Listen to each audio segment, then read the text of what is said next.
하나님 나라 이야기, 오늘은 세 번째, 돈에 대한 이야기입니다. 돈 다 좋아하시죠? 돈 싫어하는 분 없으실 겁니다.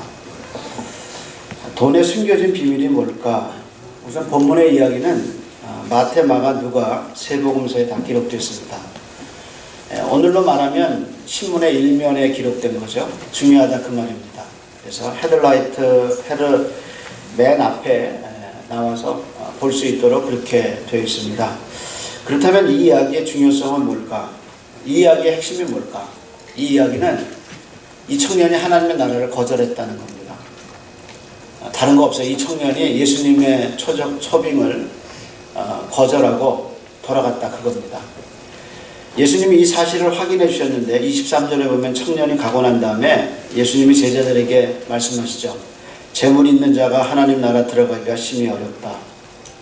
이 청년이 하나님 나라를 거절했다. 그것이 이 본문의 핵심입니다.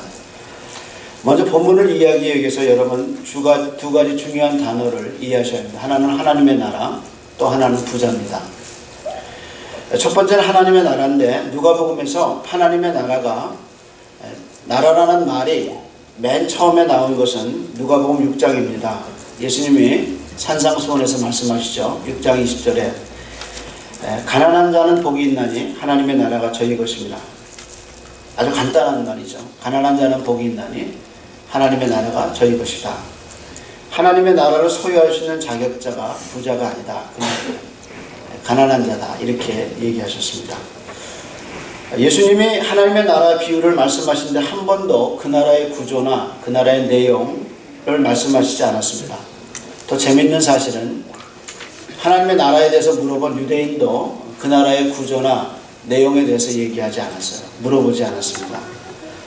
하나님의 나라가 언제 옵니까? 라고 물었지 하나님의 나라가 어떤 나라입니까? 라고 묻지 않았다는 겁니다.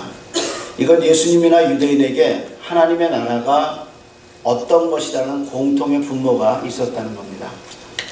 유대인에게 하나님의 나라가 왔다는 증거는 세 가지가 있어야 돼요. 첫째는 이방인이 이스라엘 땅에서 축출되어야 합니다. 특별히 로마 병사들이 이스라엘 땅에 있으면 안 돼요.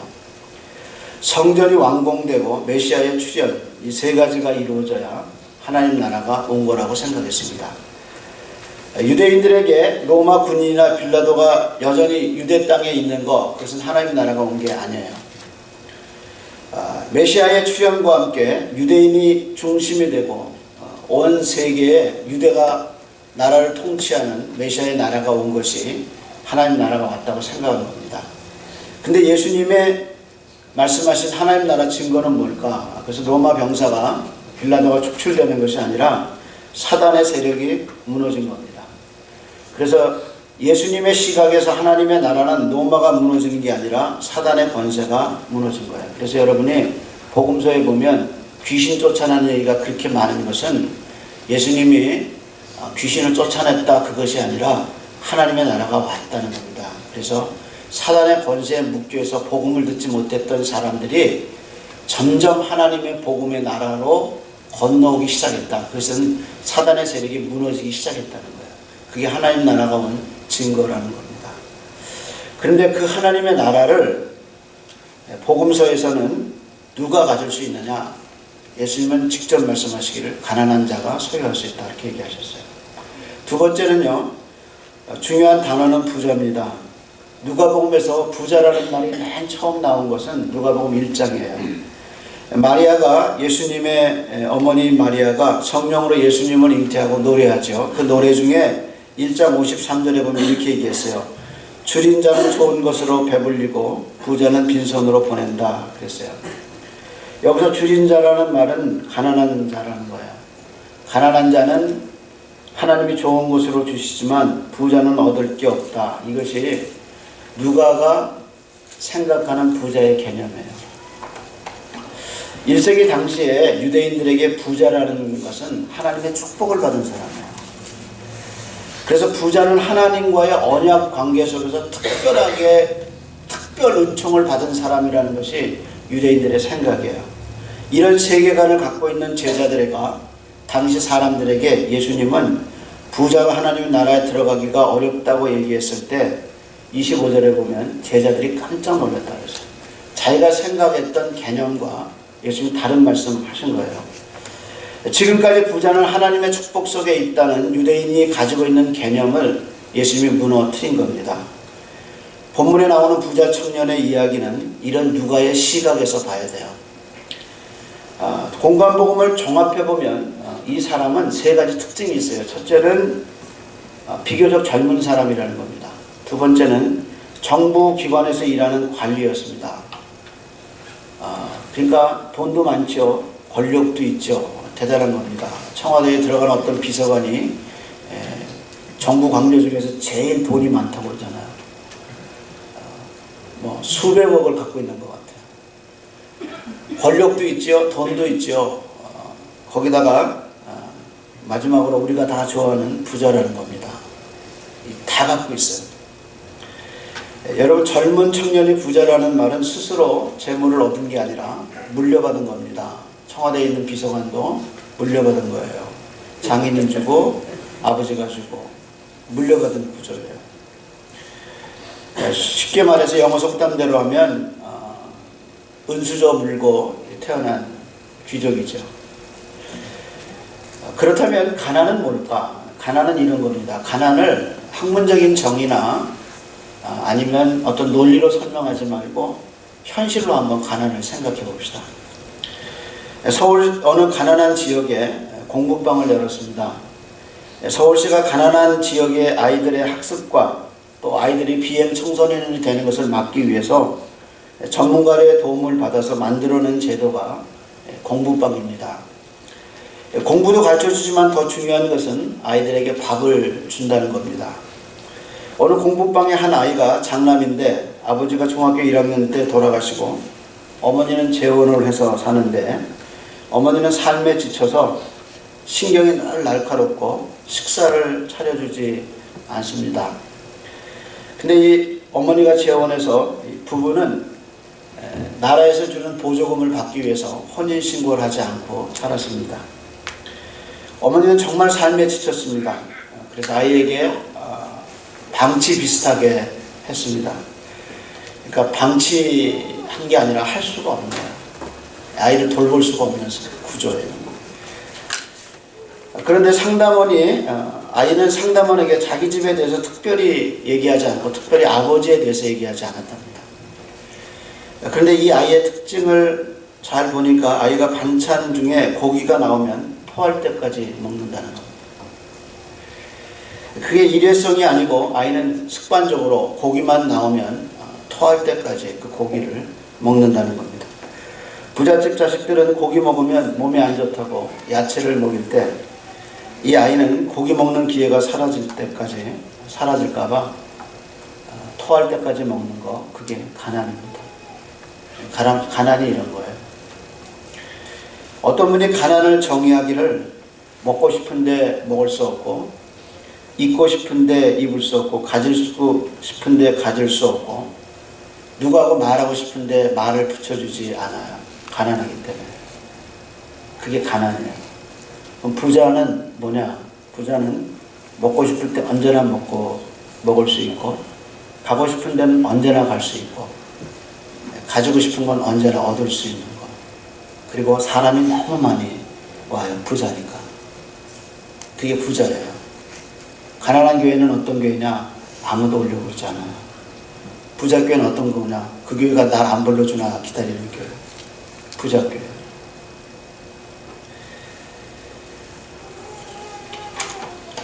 본문에 나오는 부자 청년은 자기 힘으로 재산을 쌓은 게 아니라 물려받아 재산이 많습니다. 요하김 예레미야스는 유대의 학자인데 그는 예수 시대의 예루살렘이라는 책에서 부자와 빈자를 분석했습니다. 그는 당시 예수님 당시 부자들이 부를 유지하는 방법을 혈통과 그 다음에 상속에 의한 거라고 얘기했습니다. 처음에 권력을 가지면 인척에게 나눠주고 그 권력을 통해서 재산을 모으면 그 재산이 상속에 의해서 내려가는 구조. 그것이 이스라엘 당시, 예수님 당시 부자가 돈을 모으는 방법이었다는 거예요. 지금도 똑같죠. 한 사람의 기록을 보면 하루솜의 아들 엘리에아살이라는 사람은 아버지께 상속을 받았는데 1000개의 말과 1000개의 배를 상속받았고 너무 많은 노예를 소유하고 있기 때문에 노예들이 주인의 얼굴을 본 적이 없다고 그래요. 알아보기 힘들었다고 그래요.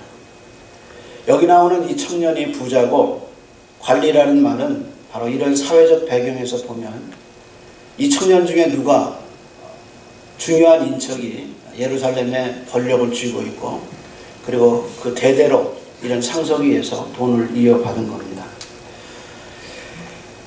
한마디로 돈 있죠, 힘 있죠, 집안 좋죠. 이런 특권층의 사회의 1% 안에 들어가는 구조에서 난 청년입니다.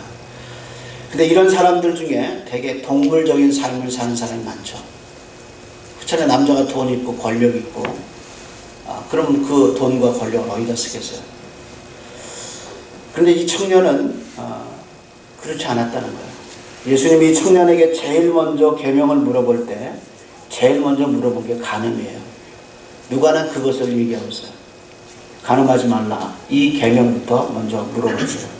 다른 복음서에는 살인이 먼저 나옵니다. 근데 누가만 간음을 먼저 기록하고 간음하지 말라, 살인하지 말라, 도적질하지 말라 이런 순서로 기록했어요. 근데 이 청년은 그런 모든 것을 갖고 있음에도 불구하고 도덕적으로 깨끗했고 더군다나 영성까지 있었어요. 이거 엄친하죠? 완전 엄친해요. 거기가 영성까지 맑아가지고 이 돈 갖고 안 된다는 거예요. 인생에. 이 권력의 한계를 느낀 거예요. 이 목마름을 느낀 거예요. 그래서 예수님께 나온 거죠. 그래서 내가 어떻게 영생을 얻겠습니까? 이 얼마나 귀한 청년이에요. 그래서 예수님이 다른 복음서에 보면 이 청년을 사랑했다 그랬습니다. 자, 그럼 이 이야기를 좀 더 우리 심도 있게 안으로 좀 들어가 봅시다. 예수님이 청년에게 율법의 얘기를 묻습니다. 이 율법은 우리가 아는 것처럼 십계명을 묻죠. 그래서 십계명을 일부는 하나님에 대한 거고 일부는 사람끼리의 계명이죠. 그런데 예수님이 물어보실 때 살인하지 마, 간음하지 말라는 7계명을 물어보셨어요. 그래서 이제 10개의 계명을 예수님 염두에 두고 10계명을 물어봤어요. 그렇다면 예수님이 이 청년에게 10계명을 물어본 이유가 무엇일까 하는 것을 여러분은 관심을 가지셔야 합니다. 그게 성경을 보는 방법이에요. 예수님은 왜 갑자기 이 청년에게 10계명을 물으셨을까? 그것은 이게 핵심 포인트입니다. 20절에 보면 청년이 말하기를 내가 이것을 어려서부터 다 지켰습니다 라고 말해요. 여러분 절 잘 따라오셔야 돼요. 예수님이 이 청년에게 십계명을 물어보신 이유는 토라의 위치에 대해서 물어보신 거예요. 다시 말해서 구원을 받는데 영생을 얻는데 토라가 어떤 위치에 있는가를 물어보신 거예요. 하나님의 나라에 들어가는데 율법의 위치가 뭐냐? 그것을 예수님이 물어보신 거예요. 너는 하나님 나라에 들어가는데 네가 말한 영생을 어떻게 얻느냐고 물어보는데 너는 토라에 대해서 어떻게 생각하니? 하고 물어보신 겁니다. 중요한 개념이라 다시 말씀드립니다. 예수님이 청년에게 십계명을 물어본 이유는 하나님의 나라에 들어가는데 이 율법이 어떤 역할을 하느냐는 토라의 위치에 대해서 물어보고 있습니다. 그래서 지금 청년이 내가 영생을 얻기 위해 무엇을 해야 합니까? 라고 물었을 때 네가 하나님의 나라에 들어가려면 무엇을 해야 합니까? 라는 말과 같은 거예요. 그래서 예수님이 율법을 얘기하니까 청년이 그 다음 말에 한 말이 내가 다 지켰습니다 라는 얘기입니다. 예수님이 네가 어려서부터 지켰다고 하는 그 율법이 하나님의 나라에 들어가는 게 아니라 나를 따르라. 그것이 하나님의 나라에 들어가는 거다. 이렇게 얘기하셨어요. 그래서 예수님이 나를 따라야 하나님 나라에 들어간다. 이것이 이 본문의 핵심이에요. 인류가 사단에게 사단이 그 거짓말하는 것이 사단의 본성인데 인류의 가슴속에 심어놓은 또 다른 거짓말은 착한 일 하면 천국 간다는 거예요. 그래서 인간은 종교심이 있어서 선한 일을 해야 좋은 데 간다는 거. 그래서 영화 대사에 늘 좋은 일 많이 하셨으니까 좋은 데 가셨을 겁니다. 그것이 사단이 인류에게 심어놓은 거짓말입니다. 토라의 위치죠. 그런 사고에 의해서 인간이 말씀 없이 사는 거예요.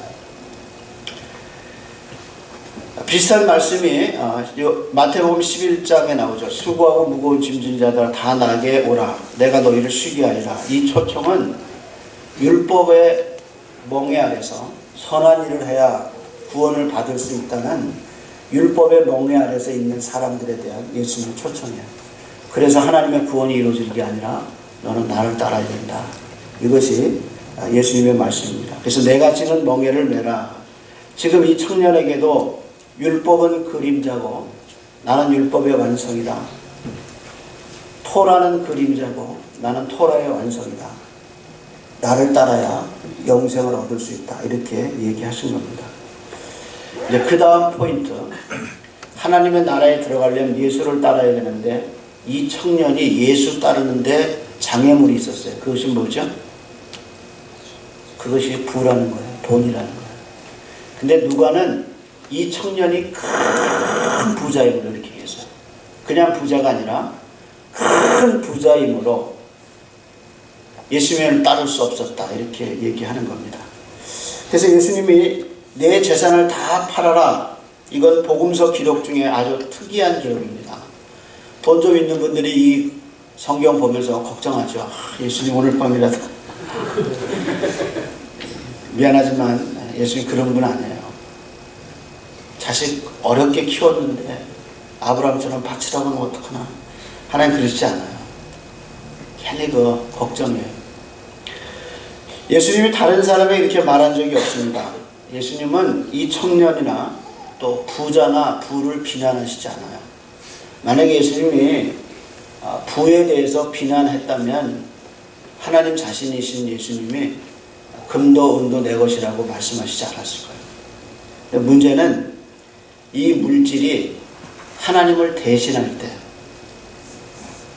이 물질을 하나님과 같은 위치로 놓았을 때, 그때는 예수님 비난하셨어요.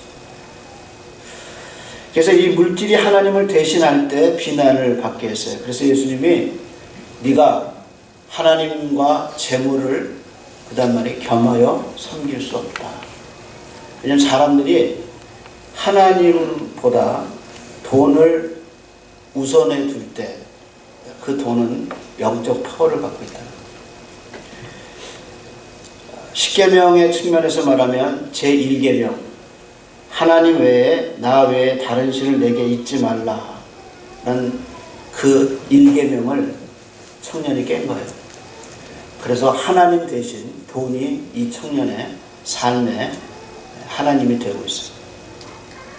여러분 돈 벌기 참 어려운 세상이다. 그러다 보니까 돈만 있으면 다 된다는 생각이 우리의 가슴을 지배하고 삶을 지배하고 있어요. 그래서 현대인에게 돈은 하나님의 역할을 대신하고 있어요. 이 청년도 똑같이 돈이 하나님의 역할을 대신하고 있다는 겁니다. 이런 청년에게 예수님이 하나님의 나라의 장애는 그가 가진 부유함이라고 가르쳐 주십니다. 그래서 버려라 이렇게 말씀하신 겁니다. 예수님의 이 말에 이 사람은 큰 부자이므로 근심하고 돌아갔다. 예수님은 그런 그를 보고 하신 말씀이 낙타가 바늘귀에 들어가는 것이 부자가 하나님의 나라에 들어가는 것보다 쉽다 그랬습니다. 성경이 말하는 돈의 개념은 물질의 개념이 아니라 영적인 개념입니다. 그래서 영적으로 커다란 힘을 가지고 있어요. 예수님이 너희가 하나님과 재물을 겸하여 섬길 수 없다고 하신 말씀이 이 청년에게 해당됩니다. 여러분 이 청년이 영생에 대한 갈망이 있어요. 정말 돈의 한계를 느꼈어요. 그래서 예수님을 찾아왔어요. 그런데 자기가 누리는 이 돈의 엄청난 파워를 버리지 못합니다. 이 장면에서 우리는 예수님이 씨 뿌리는 비유에서 하신 모든 비유의 어머니라는 씨 뿌리는 비유에서 말씀하신 가시밭을 생각해야 돼요. 누가복음 8장에 누가는 가시밭에 떨어진 말씀을 이렇게 얘기합니다. 가시밭에 떨어졌다는 것은 말씀을 들은 자이나 지내는 중에 첫째가 이생의 염려와 그 다음에 재물과 그 다음에가 향락에 기운이 막혀서 결실하지 못한 자라 하겠습니다. 말씀을 받을 때 너무 기쁘게 받았어요. 너무 감사하게 받았어요. 근데 그 말씀을 가로막은 세 가지 가시가 이생의 염려와 재물과 향락이에요. 근데 이생의 염려와 향락 가운데 뭐가 있어요? 재물이, 돈이 있어요. 돈 때문에 염려하고 돈이 주는 기쁨이 있어요. 돈이 중심이에요. 그래서 하나님의 나라에 그 신비한 말씀이 떨어졌는데 이 돈이 결국은 주는 향락과 돈에 대한 염려가 이게 다 막았어요. 제가 돈 많은 분들 몇 분 아는데요. 한국에서 목회할 때 나는 돈 있으면 걱정 안 하는 줄 알았어요. 돈 많은 분들이 걱정이 더 많아요. 없어질까봐. 정말 IMF 때요. 제가 98년에 떠났는데 IMF 때 그분들 돈 버는데 야 무섭게 벌더라고요. 현찰 가지고 있을 때 IMF 때 현찰 갖고 있는 것은 정말 왕이었습니다. 그때 이자가 얼마나 늦지 뭐. 그때 현대아파트, 한양아파트, 압구정 한양아파트가 1억 8천이었어요. 떨어질 때. 40평짜리가 2억으로 떨어졌어요. 그때 돈 있는 분들 그 아파트 샀습니다. 건물 사고. 교회 헌금이요. 평소보다 더 들어왔어요. 여러분 그게 돈 버는 거예요. 장사 다 안 된다 그럴 때 돈 벌어요. 부자들은. 그래서 부자가 더 부자 되고 가난한 사람이 더 가난하게 되는 것 같아요. 이 세상 공동체가 그런 것 같아요. 유다가 예수님을 팔아본 것이 30년 때문이고 훌륭한 가문에서 자란 아간이 금과 은에 눈이 어두워서 하나님께 바쳐야 하는 것을 감추었어요. 예루살렘 교회같이 영적으로 충만한 교회에서 신앙을 배운 아나니아 삽비라도 돈 때문에 망했어요.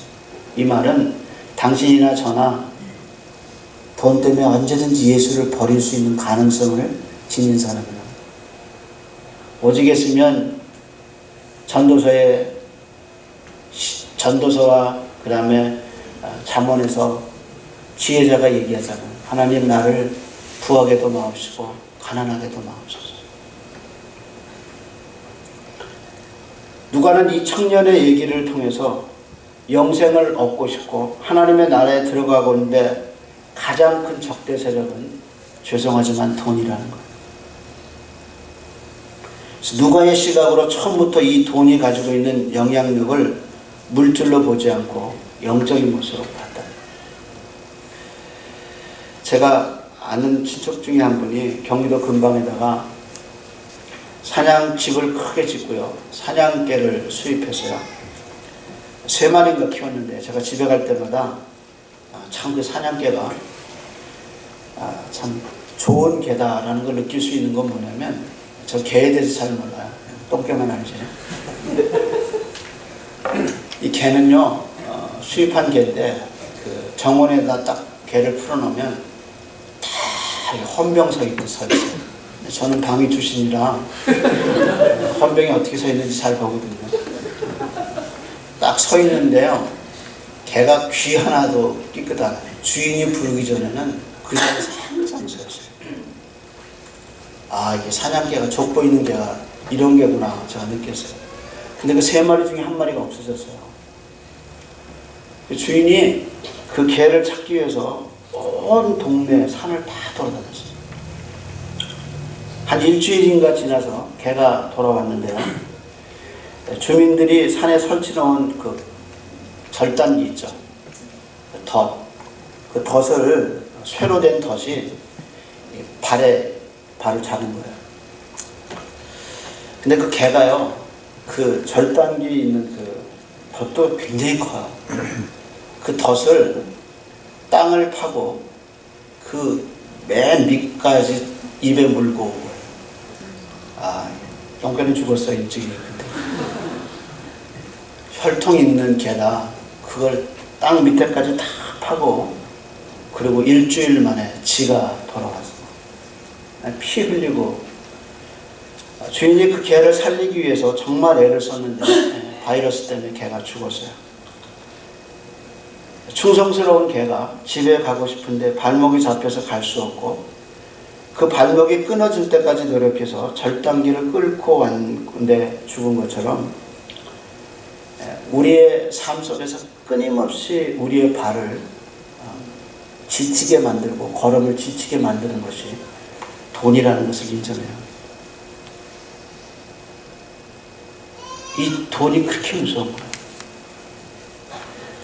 제가 이렇게 얘기하면 여러분 중에 목사님 그러면 대안이 뭡니까? 돈에 대한 생각이 그러시다면, 성경의 시각이 그렇다면 도대체 대안이 뭡니까? 이렇게 반문하실 분이 있을 겁니다. 아마 누가도 사람들에게, 당시 사람들에게 그런 질문을 받았을 거예요. 누가복음의 전체적인 시각이 사도행전과 누가복음이 신약 성경의 5분의 2에 해당되는 분량인데, 여러분 사도행전에 보면 누가가 돈에 대한 시각이 절대로 긍정적이 아닙니다. 아나니아 삽비라 사건도 그렇고 시몬의 사건도 그렇고 돈을 가지고 하나님의 은사를 사려고 그러잖아요. 그런 관점에서 누가에 사람들이 당시에 물었을 거예요. 그럼 너의 견해는 무엇이냐? 돈에 대한 너의 견해가 뭐냐? 이렇게 물었을 거예요. 누가는 본문의 그 대안을 제시하고 있어요. 여러분 누가복음 18장에 나오는 이야기는 우연하게 구성된 게 아닙니다. 누가는 어떤 치밀한 의도를 가지고 이 이야기를 전개해 가고 있어요. 누가는 이미 부자 청년이 내가 무엇을 해야 영생을 얻겠습니까? 하는 질문에 대해서 누가는 이미 독자에게 답을 줬어요. 그 답이 뭐냐? 그 앞에 나오는 사건이에요. 15절에서 17절에 보면 어린아이를 예수님 앞에 사람들이 데리고 오죠. 그때 예수님이 아이가 오는 것을 금하는 걸 보고 제자들을 책망합니다. 그러면서 17절에 분명히 이렇게 얘기하셔요. 내가 진실로 진실로 너에게 이르노니 누구든지 하나님의 나라를 어린아이같이 받들지 않는 자는 결단코 거기 들어가지 못하리라. 다시 말해서 청년이 그 다음에 묻기를 내가 무엇을 해야 영생을 얻으리까 하는 얘기와 예수님 그 앞에서 하나님의 나라를 어린아이같이 받들지 아니하는 자는 들어가지 못한다는 말이 이미 답이라는 거예요. 하나님의 나라는 무엇을 해서 가는 것이 아니라는 겁니다. 하나님의 나라는 하나님이 이루어놓으신 복음을 순종하고 받아들이는 거예요. 근데 그 다음에 청년은 내가 무엇을 해야 합니까? 그래서 예수님이 다시 토라 얘기를 하면서 율법의 10계명을 얘기를 하면서 그것이 아니라 나를 따라라 라고 예수님이 다시 얘기하신 겁니다. 사람들이 낙타가 바늘귀에 들어가는 것이 부자가 하나님 나라에 들어가는 것보다 쉽다는 말을 듣을 때 예수님이 쐐기를 먹죠. 28절에 무릇 사람으로 할 수 없는 것은 하나님이 하실 수 있느니라. 이 말은 부자라고 천국 못 가고 가난하다고 천국 가는 게 아니라 이것은 예수님이 요한복음에 말씀하신 것처럼 무엇이 하나님의 일이냐? 하나님이 보낸 자를 믿는 것이 하나님의 일이다. 같은 개념입니다. 따라서 사람이 천국 가는 것은 하나님이 이루어 놓으신 복음을, 그 복음의 역사를 그대로 믿는 거라는 거예요. 어린아이같이. 그것이 얘기입니다. 자, 누가는 이 부자 청년의 이야기를 그 다음에 제자들의 이야기하고 비교하죠. 제자들이 놀라서 베드로가 예수님께 묻습니다. 우리가 우리의 모든 것을 버리고 주님을 쫓았습니다.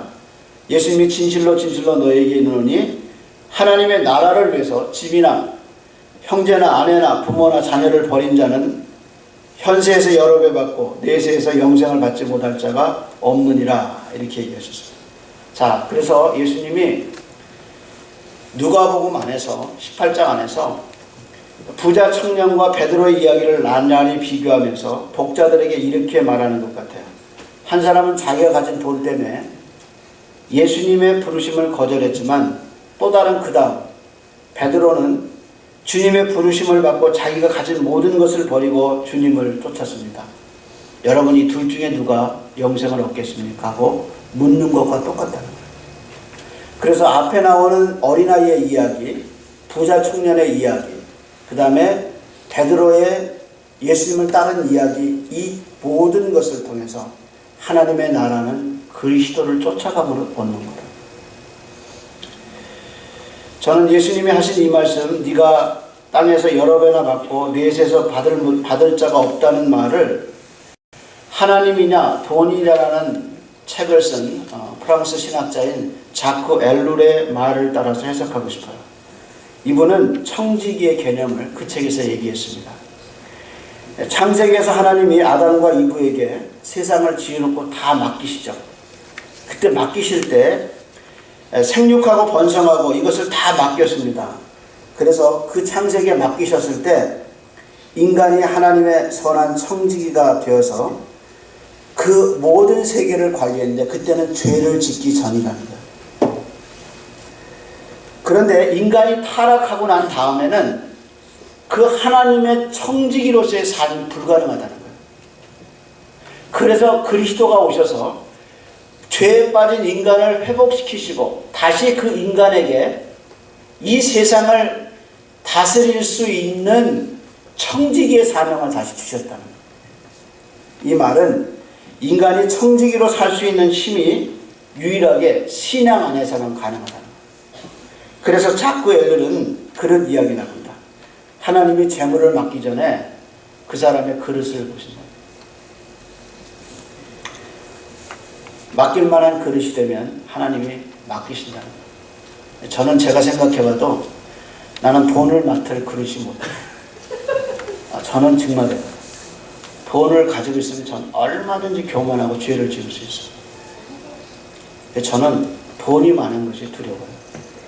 제 주머니에 돈이 많으면 불안해요. 모든 돈은 저희 집사람이 관리합니다. 미국 가서 체크 한 번 안 쓰고 살았습니다. 장로님도 저한테 돈 안 맡기셔요. 어떻게 보면 좀 바보 같은데요. 그게 제가 하나님 앞에 신앙의 순수성을 지키는데 도움이 돼요. 집사람 좀 힘들어하지만 돈 생각 없이 살았어요.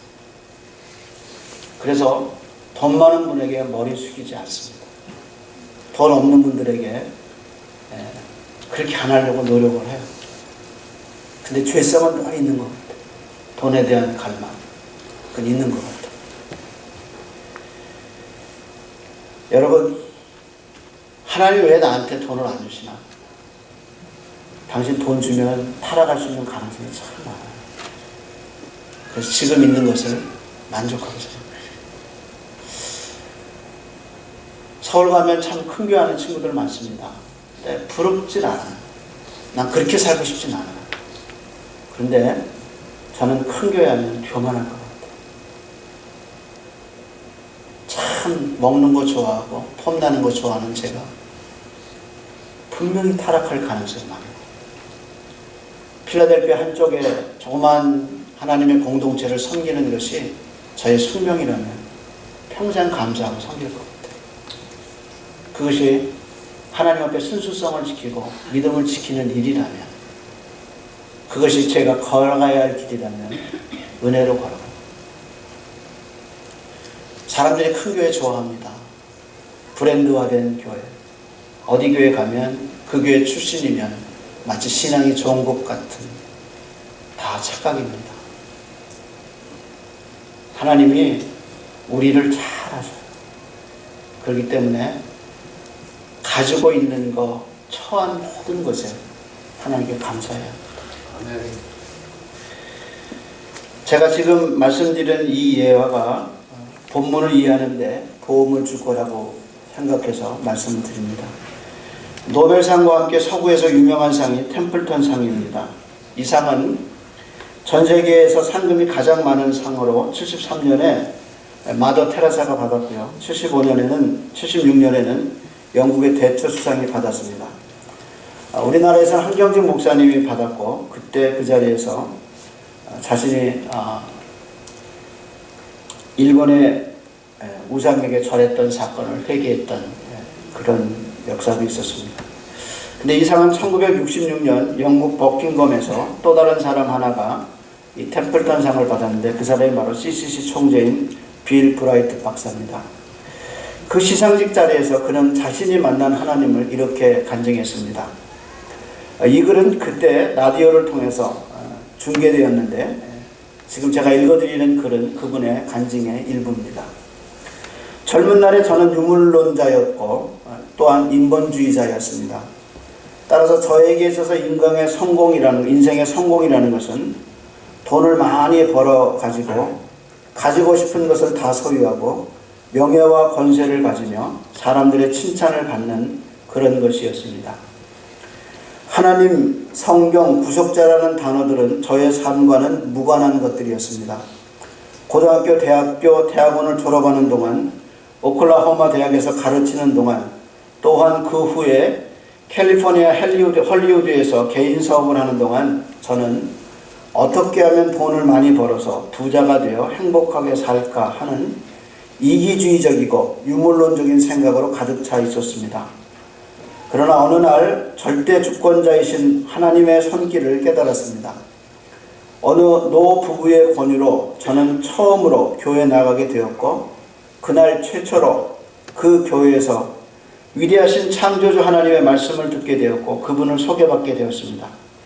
하나님은 아무 가치도 없고 보잘것없는 저를 사랑하셔서 하나밖에 없는 아들 예수 그리스도를 이 땅에 보내셨다는 사실을 알게 되었습니다. 저는 저희 집에서 저의 모든 것을 다 맡기고 예수님을 나의 주, 나의 하나님으로 영접했습니다. 저의 일생에서 가장 성스러운 순간이었습니다. 그 순간 이후 저는 제2의 인생이 시작되었고 오늘까지 이르게 됐습니다. 저와 제 아내 보넷은 둘 다 돈을 좋아했습니다. 그러나 예수님을 영접한 이후에는 제가 결혼할 때 아내에게 약속했던, 즉 돈을 많이 벌어서 행복하게 해주겠다는 그 약속보다 더 중요한 일들이 있다는 것을 깨닫게 되었습니다. 저는 아내에게 캘리포니아 갑부촌인 벨에어에 아름다운 집을 지어주고 전 세계를 여행하며 행복하게 해주겠다는 약속을 했었고 그녀는 그것을 조금도 의심하지 않았습니다. 그러나 우리는 예수님과의 사랑에 빠지게 되었습니다. 우리의 생활 태도는 완전히 바뀌게 되었습니다. 예수님을 알고 그분을 섬기는 일보다 더 중요한 것은 이 세상에 아무것도 없다는 것을 깨닫게 되었습니다. 이것이 그가 템플턴상을 받을 때 라디오로 중계됐던 이야기입니다. 저는 목회자로서 돈이 가지고 있는 위험성을 보면서 교인들이 부자 되게 해달라고 기도하지 않습니다. 다만 그릇이 되게 해달라고 기도합니다.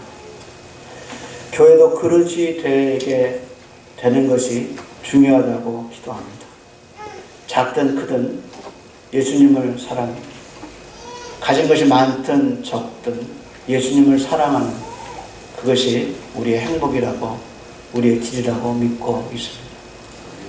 하나님의 나라에 들어가고 하나님의 나라를 벌어보는데 당신의 장애물이 돈일 수 있다는 것. 이 돈이 가지고 있는 위험성은 주님을 잃어버리지 않도록 항상 깨어있는 저와 여러분 되기를 주의 이름으로 축복합니다.